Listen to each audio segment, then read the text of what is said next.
I was forced to leave this job site because the pool contractor couldn't get his stuff together, and I had to vacate. I had to abandon the job site.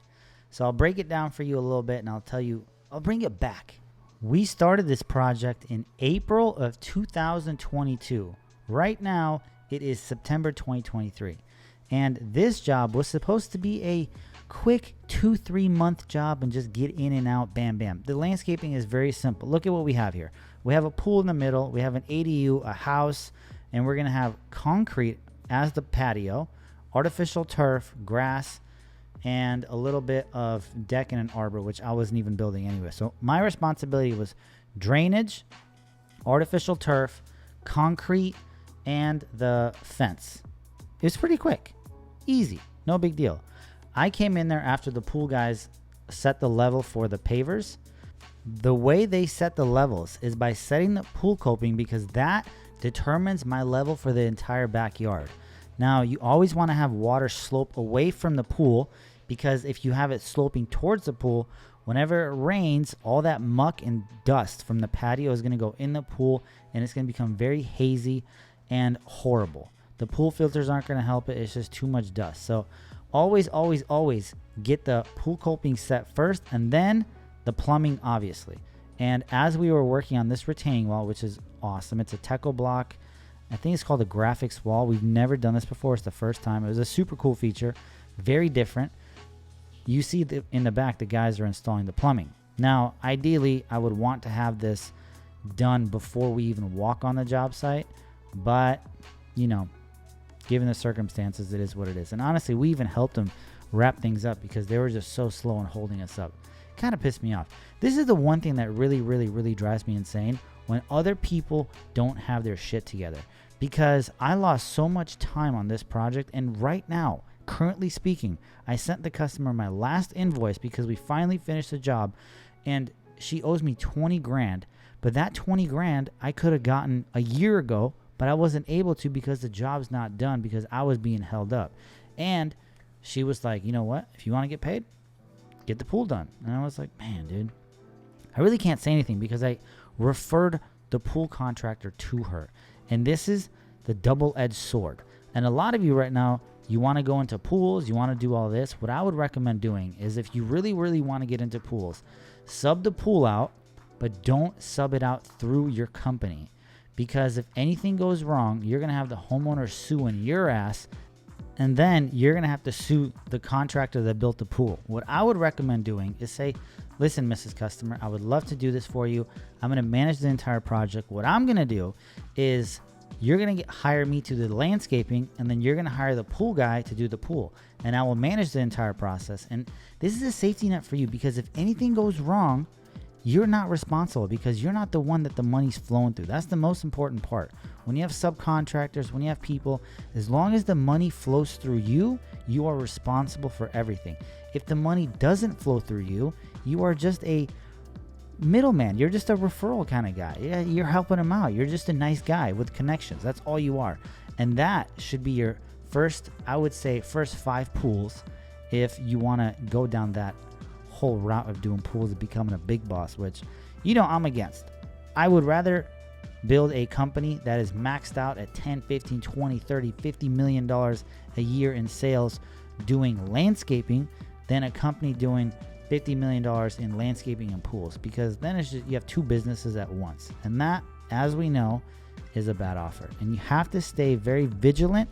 You have to be on offense always when it comes to the money game, but also you have to be very defensive and be risk adverse, meaning don't take so many risks. It's already risky enough to start a landscaping business. You don't want to take huge risks and start a pool business and not know anything you're doing. Be patient, and amazing things will come. As long as you look at your life 1 year ago compared to the life you have now, and if you're doing better, you're in good shape. But if you were doing 200 grand last year and you're still doing 200 grand, if you're doing 200 grand, you're doing 250 grand, bro, like it's time to go to the next level. You know what I mean? And the best way to do that is get new information, because the only reason you're stuck where you are is because you have the wrong information. Now, look at this job right now. Every time I look at this, I see a lot of organization. The guys show up every single day. And this is why I am where I am in my business, because of that one reason. I do not have my guys at 4 different job sites in a time period of 2 weeks. The guys that show up to this job site every single day stay here every single day, 5 days a week, 40 hours. We don't do overtime unless we have to, but majority of the time we do not do overtime. We work Monday through Friday, 7:30 to 4. Now you'd be like, T, why 7:30? That's so specific. I'll tell you. Before, it used to be 7 to 3:30. But what I found out was happening is that some of the crew leaders, they would stop by Home Depot, or they would go to the gas station, or they get some like base rock, whatever they're going to do before the day starts. And of course, they get to the job site at 7:30. And without the crew leader there, the job doesn't really start very well. And I noticed the production was not doing too good. So I decided, instead of started the job at 7, I'm going to start it at 7:30. And it was perfect. It was the best decision ever. And that 30 minutes makes a huge difference in production, because the guys, they're not late. They're there when all the stores already open. Because remember, some of the stores open at 7 o'clock. So starting the day at 7:30 is a good offer. Now, for this particular case, as you see, the boys are wrapping everything in plastic because concrete's coming. And one thing you do not want is for concrete to be installed and splash all over our brand new $30,000 wall that I just charged her. The crazy thing is, the material alone to purchase for that wall was 15 grand. I charged her 30 grand to install that. The most annoying part about this entire project was that we could not finish. You saw how far we got, how fast we got. I did everything in my power to get this job rolling, communicated with the customer, communicated with the pool guy. And remember, right now is a time where the pool guy can be working, but he wasn't. It took him exactly 1 year and 3 months to wrap everything up. And to this day, right now, as I'm speaking, the pool is still not done. There's skimmers not installed.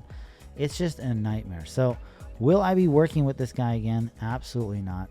He makes me look really, really bad, and it's so frustrating. I can't stand it because I'm so organized, and I kind of have like OCD about projects, and I need to get things done, because my favorite part of any job is obviously leaving the job and the customer paying you.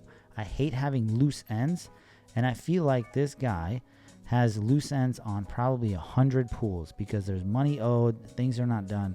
I need to tighten everything up and tie up all my loose ends to get the money, because the money, that last $10,000 that the customer is holding is 100% profit.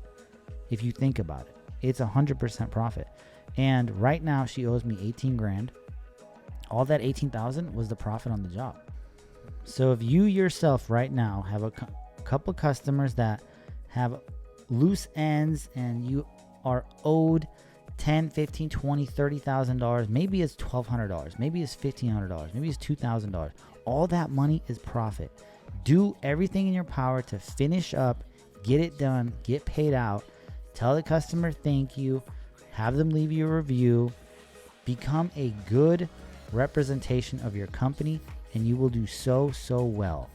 This is one of the most important things in business that a lot of people just kind of drop the ball on and get lazy on. Don't get lazy on this.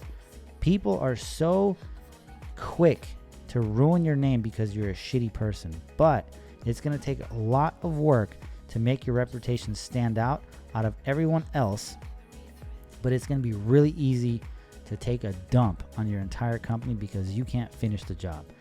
It's not how you start.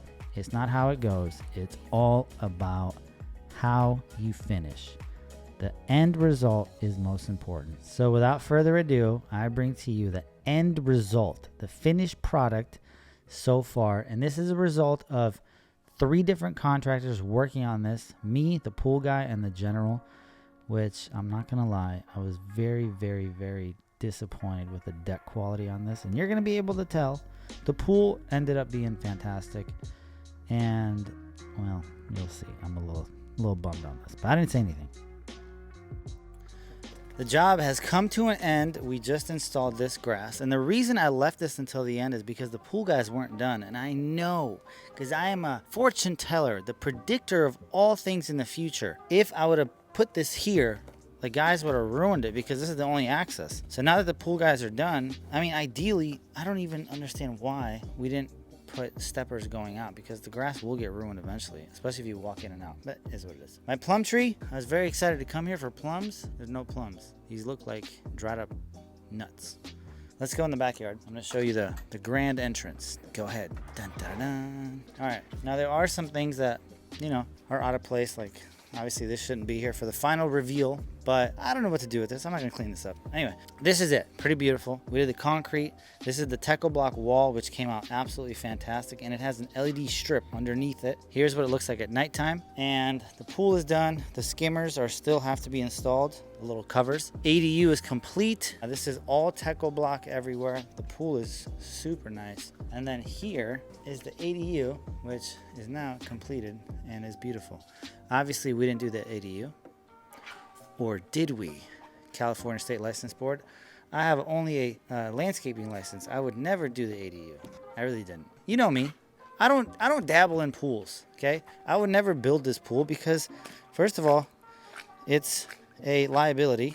And second of all, it's a whole nother business that you have to add on. And, you know, not into that. But they got it painted. They got it done nice. One thing I will say, the homeowner was fantastic to work with. The boys were fantastic to work with. The pool company was, not really. And they're really starting to annoy me. But some of the things were done here that were not built by me. Example, the pool, obviously. This thing over there, that little fountain wall. All the plants were installed by Applewood.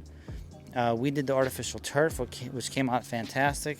The steppers, which came out fantastic. I strongly advise a homeowner not to do this.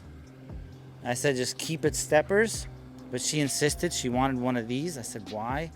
I don't know. She said she wanted a full one. I said, okay, fine. Are you sure? We did not build the deck. I personally don't like the deck.